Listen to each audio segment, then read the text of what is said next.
Let us do question number 4 now.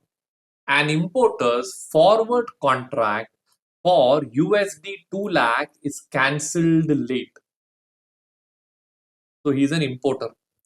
He has a forward contract for 2 lakh is cancelled late. So when he is having a dollar, which is an importer, means he will be paying money, right? So what will he do for that? He will buy dollar first, correct? So it's cancelled late. So basically he was supposed to cancel on the due date, but he's cancelled it late.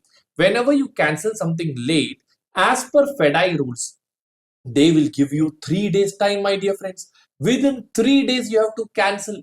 If you cancel within 3 days, they will charge you 3 types of expenditure. One will be exchange difference, second one will be swap loss, third one will be interest on outlay of funds. Let's read the question. Bank calculates a cancellation charge of 1,56,000, that is the exchange difference, I believe.